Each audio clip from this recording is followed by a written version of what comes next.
My name is Phra Tartan Shutintaro.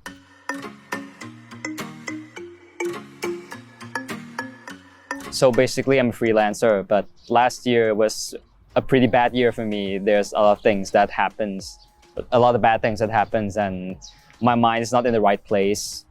But then it's kind of like a perfect time for me to be ordained, as I was planning about years ago. So I decided to ordain as a monk.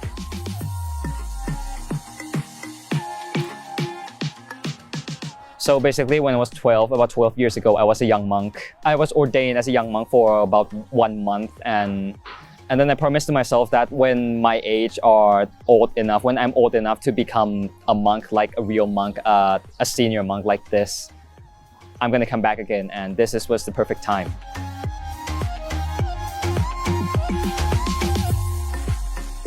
So basically, it's from white to black, from black to white, because, well, start from the beginning, start from when I wear this toga, wear these robes.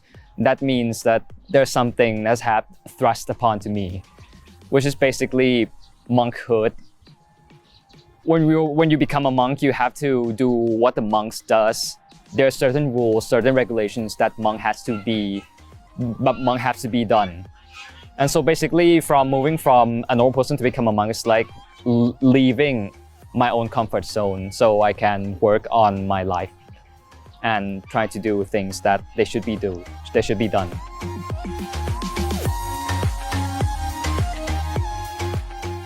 So there's only one word that can describe monkhood: simplicity.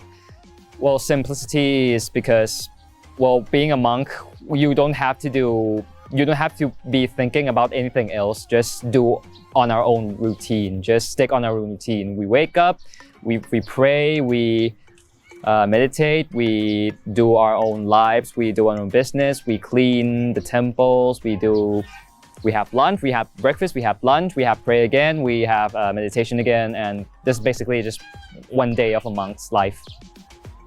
It's simple.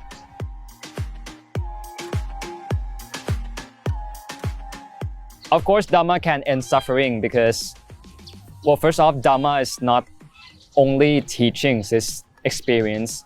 It's not just only experience from us, it's experience from the Buddha, because the Buddha has enlightened, and all of this enlightenment causes experience for the Buddha to teach us their ways, our ways. So of course, if there's suffering, there's, of course, the Buddha's teachings, if there is suffering, there's going to be a root of the suffering. If you found the roots of the suffering, we can find the way and how we're going to remove that suffering from us. And when we remove that suffering, there's a way to go away from that suffering, which is basically used in every wax of life. It works with everything.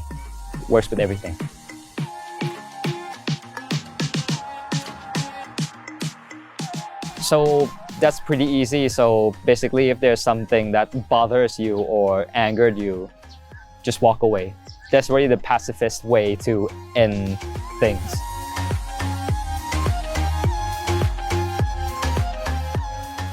So of course, temptation is everywhere and comes in many forms. Temptation is basically greed, anger, and lust. Or loss. I'm not sure how to explain this in Buddhist terms, but I'm gonna stick with lust. It's greed, anger, and lust, which is the 3 things that are temptations in our human lives. So basically, we need to realize first that what are these temptations came from and what these temptations does to us. And if we know where it came from and what they did to us, then we'll know how to remove them from our lives.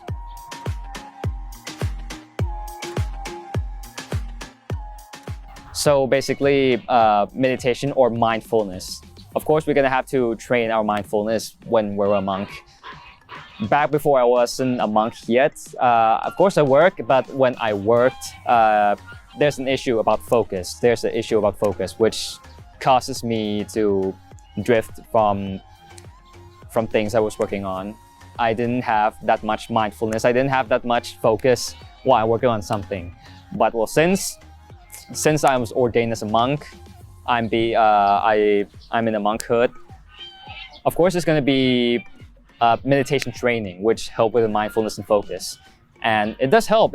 So if we got more focus, we got more mindfulness, you get things done better and better in anything that you need to be doing.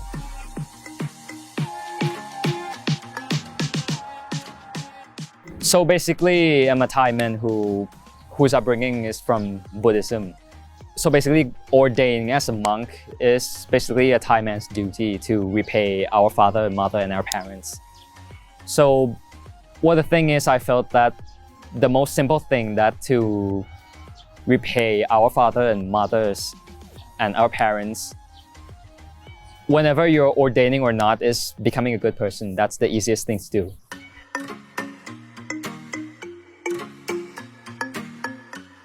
Just being a good person and repay our societies. That's all.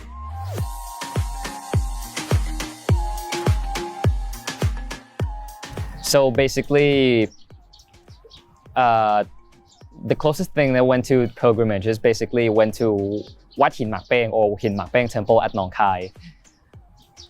The thing is, when I went to that temple, we have routines to do. We have to meditate for six hours a day.